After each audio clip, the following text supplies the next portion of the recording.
Alright, so I got my new APH TIG welder, ALP, I don't know, APL, AHP TIG welder. These actually are pretty good on reviews online. And I'm going to use this welding cart, and I'm going to go ahead and put this together real quick. And I'm going to show you guys a little bit about it when I put it as I put it together. Alright, so my first impression is that the metal actually isn't too thin. I thought it was going to be super thin. With some of the Harbor Freight stuff, it's really super thin. The wheels are actually chintzy, but they're pretty heavy. So maybe that means something, I don't know. Could be these plastic parts, probably the first parts to fail, but you could obviously replace these. You know, if you dropped a coupon on this thing, you're talking about 30 bucks for a welding cart. I almost couldn't buy materials to make it for that.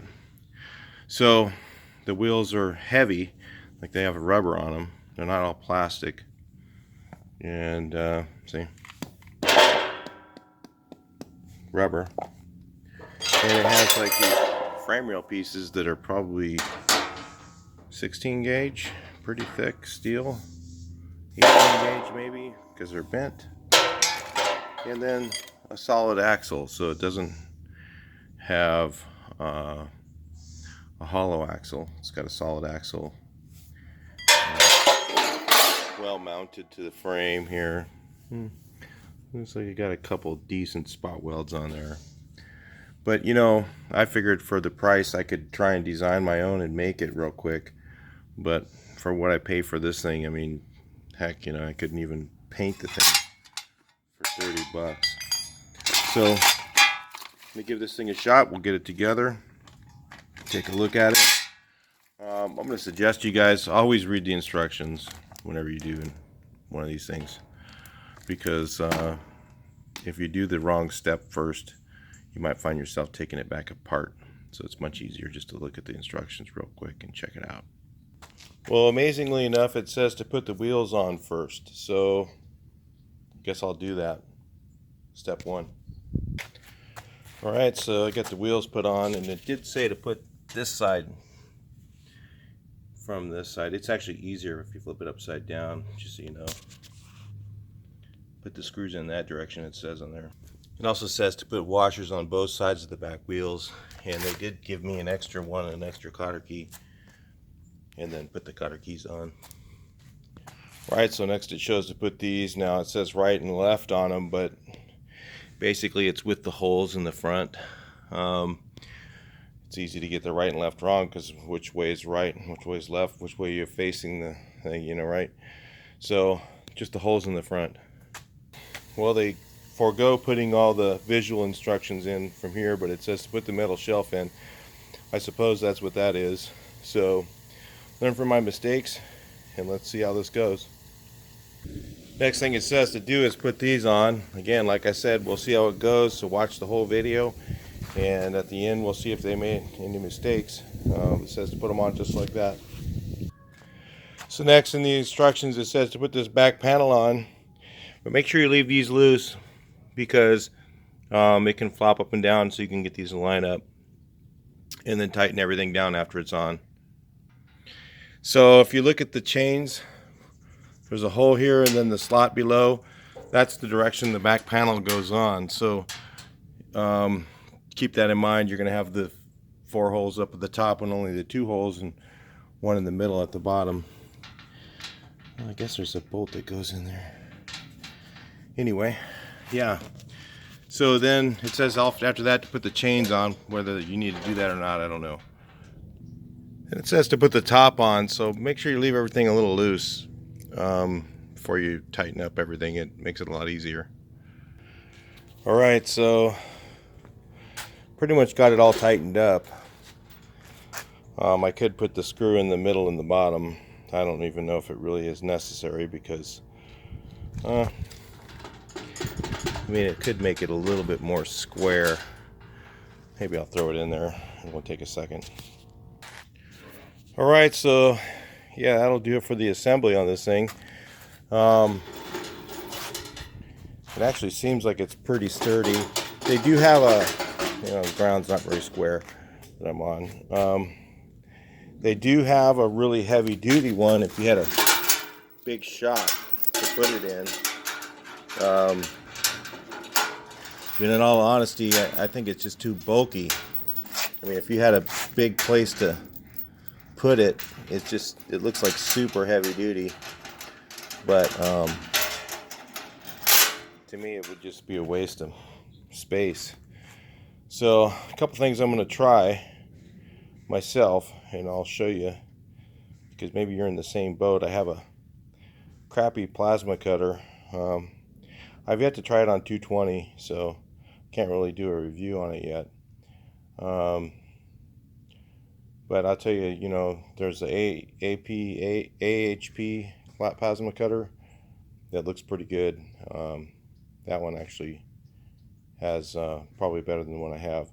But I'm going to try putting mine in the bottom of this so that it'll be on its own rolling cart, so I can do cutting and do welding in the same place. Now, I'm not going to stop using my MIG welder, but there's a lot of things that you really want to TIG weld, so especially if you're doing aluminum, and the welder I have does it. I'm hoping it fits on the top of this thing. So in with this video, I'm going to go ahead and put the welder on it, and we'll take a look at that and make sure it fits. So if you're doing the same thing, if you're buying that welder, if I have to do some modifications, I don't have a problem doing that. But it is going to be a lot of weight. It's going to be top heavy. So we'll see how it goes. Stay tuned. So if you had this little bitty plasma cutter I have, it does fit. The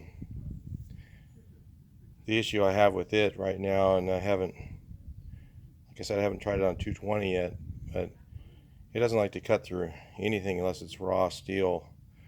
It seems like anything else I put it up against it, but I haven't been able to turn it up to the full 40 amps, so because I'm only running at a 110. So we'll see when I crank it all the way up if it can cut through anything other than, it's sheet metal and it's spotty. It misses a lot of areas. You just be pulling it along. That's a good plasma cutter shouldn't do that. So anyway, it's all dirty and stuff. I just sand and stuff like that, and gets sand all over it, sanding dust and paint and stuff like that. So that's why it looks so crappy. But hey, that's just part of having a shop that you get stuff done in. Alright, so there you have it. The TIG welder does fit on here. This is, again, like I said, it's pretty top heavy, so you really might want to, if you can put some rolls of wire, something underneath it, it would be a good idea.